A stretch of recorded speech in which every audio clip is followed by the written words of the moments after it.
Entrevista do dia. E hoje o entrevistado do dia é uma pessoa que Goiânia conhece, que conhece muito bem. Ele que foi ex-vereador aqui da cidade de Goiânia, é o Salmo Valentim. Ele também é dirigente sindical e diretor da Associação Nacional de Árbitros de Futebol. Salmo é uma pessoa que Goiânia toda conhece. Eu estou falando um pouco do currículo de Salmo, mas Goiânia toda sabe quem é esse grande guerreiro que é Salmo Valentim, que aqui se encontra. Bom dia, Salmo. Bom dia, Jade. Bom dia a todos os ouvintes. Quero agradecer a oportunidade que está sendo dada para que a gente possa discutir um pouco sobre política, fazer o que a gente gosta, interagir com o município, falar das suas necessidades. E a satisfação é grande, assim, poder estar de volta dividindo o que a gente sempre fez em toda a vida, a alegria de buscar o bem comum junto com a população. É isso aí, vamos começar a entrevista com o Salmo.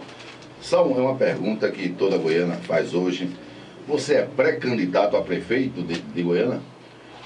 Jade, existem eleições e eleições. Em 2003, junto com um grupo de amigos, eu me preparei para ser vereador.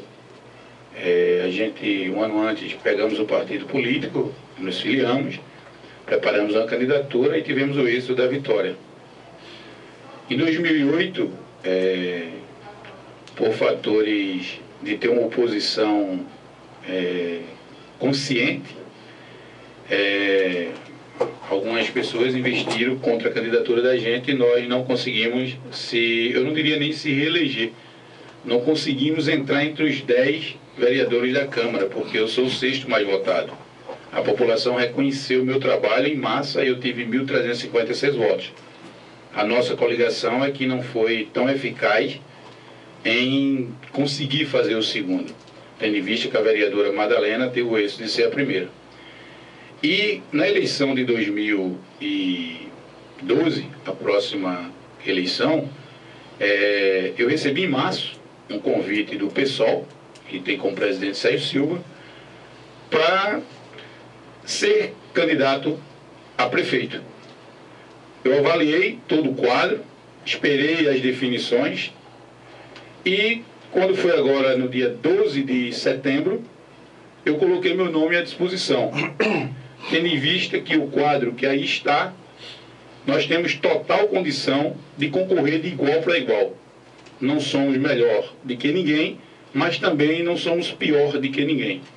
Então, pelo trabalho que nós conseguimos fazer como vereador, nos credenciou a ter uma credibilidade dentro do município, onde tínhamos toda a condição de ser aliado de governos que nos convidou, tanto de 2004 quanto de 2006, e nós recusamos por entender que o município precisa estar voltado para o bem-estar da população, e não em benefício próprio. Então, por isso nós fizemos essa oposição. Espero que as candidaturas sejam postas na mesa. Alguns partidos não definiram seus pré-candidatos ainda, e a gente aguarda com expectativa para poder, daí, tentar traçar uma estratégia e se colocar no meio de todos, obviamente discutindo com a população o que é melhor para o município. Você que está ligando o rádio agora, nesse momento, estamos conversando com o ex-vereador Salmo Valentim, que aqui se encontra. Mas antes eu queria dizer que está sintonizado conosco nosso amigo Gel e todos de sua oficina na Rua da Subestação. A Natália, irmã Ivânia na Rua do Giló, Dona Naná, seu esposo Mano e sua filha Rita na Vila Castelo Branco. Muito obrigado pelo carinho de sua audiência. Salmo, eu tenho um critério quando eu geralmente vou fazer uma entrevista, e eu sempre tenho a preocupação de procurar não saber o que a rádio, em relação às perguntas, mas sim o que o povo quer saber. E algumas pessoas dizem assim: Jader Salmo ia ser candidato a deputado e não foi candidato a deputado. Será que ele vai ser mesmo pré-candidato a prefeito? Será que ele realmente é? Porque o seu nome foi muito cogitado aqui na cidade, não só na cidade como na região, né, como candidato a deputado estadual, com o apoio de Edival Soares, né, de todo aquele grupo, e foi um movimento muito grande aqui na cidade. E de uma hora para outra, Salmo não foi mais candidato. Aí eu queria que você explicasse se realmente isso aconteceu e por que não foi candidato a deputado. Já, assim, como eu te falei de início, de fato, tudo que você está colocando existiu. A gente tem que dar veracidade ao que de fato acontece. E você é uma pessoa extremamente atualizada e conhecedora de tudo que acontece no meio político.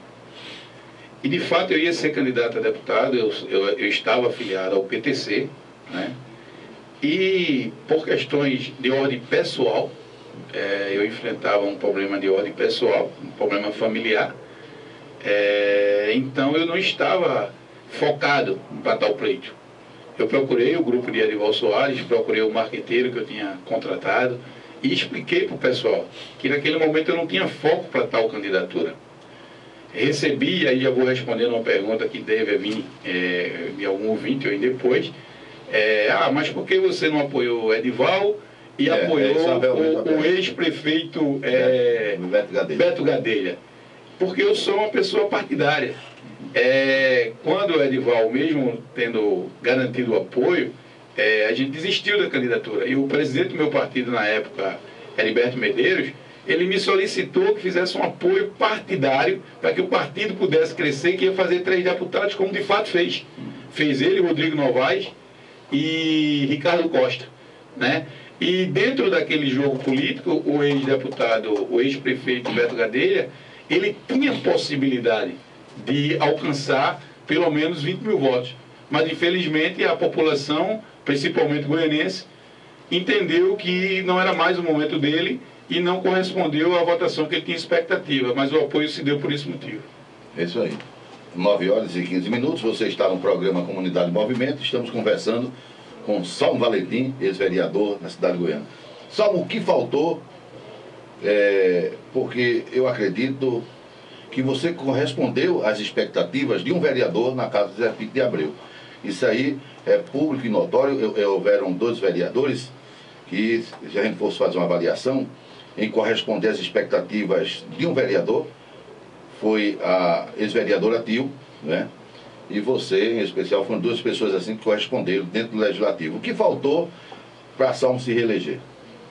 Olha, já assim, primeiro eu fico orgulhoso do dever e da consciência cumprida, o elogio vindo de você e de algumas pessoas da população em reconhecer que a gente fez um trabalho de fato de um legislador.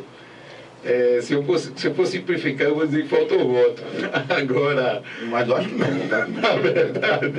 Na verdade, alguns políticos mais manjados entenderam qual era o meu propósito futuro, viu que eu tive uma ação grande, viu que eu tinha credibilidade com a população, e no final do pleito, até 5 dias antes da eleição, eu tinha 8% de intenção de voto, segundo colocado tinha 3%, investiram maciçamente nas minhas bases eleitorais, e infelizmente a gente só teve 1.356 votos, e o pior disso, não foi a minha votação e da vereadora Madalena, que elas foram expressivas, foi a nossa coligação, dos 20, 10 tiveram menos de que 50 votos.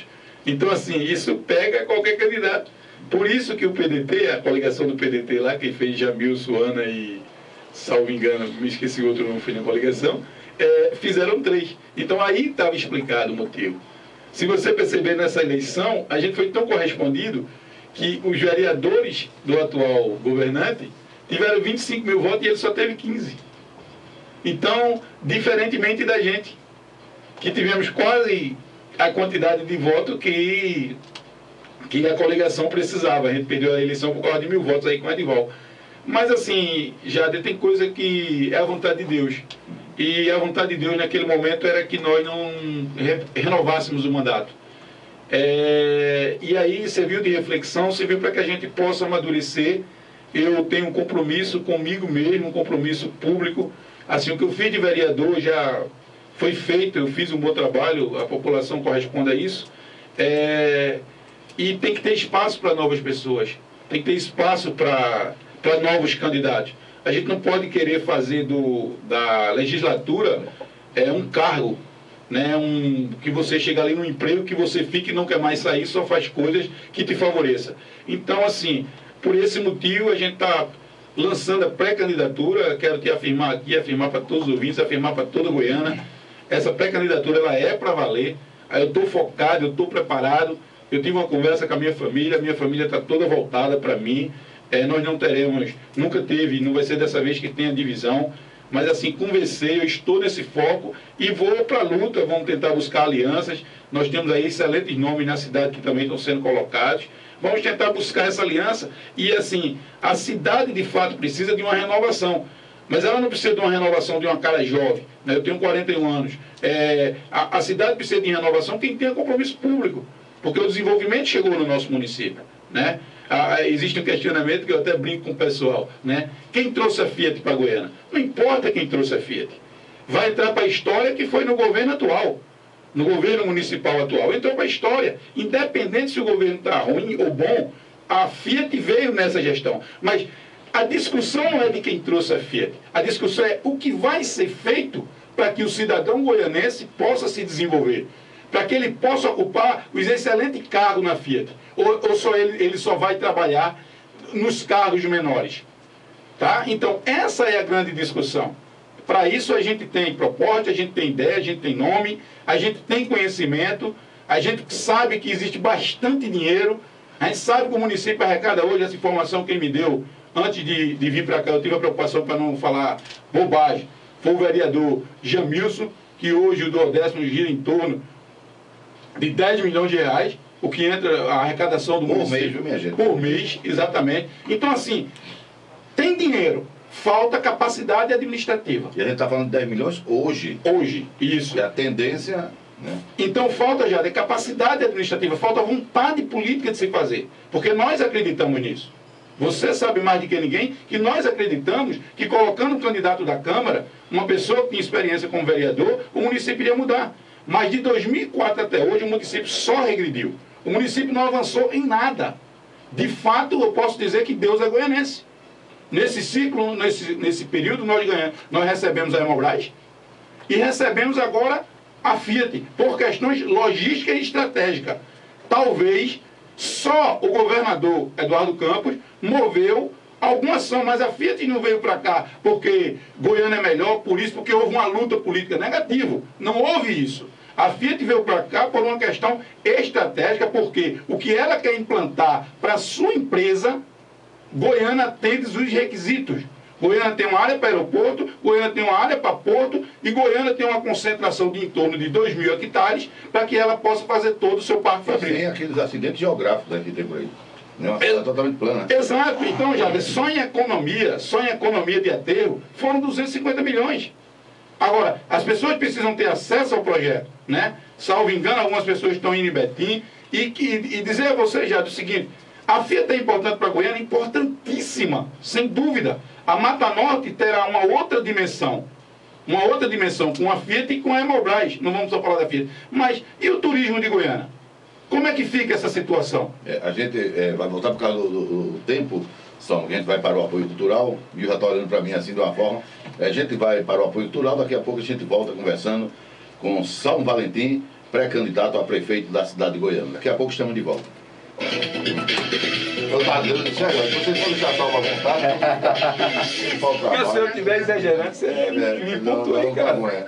Se estiver batendo, sobre essa questão, depois da questão do pessoal, né? Tranquilo, vou falar. Do partido, a questão do pessoal.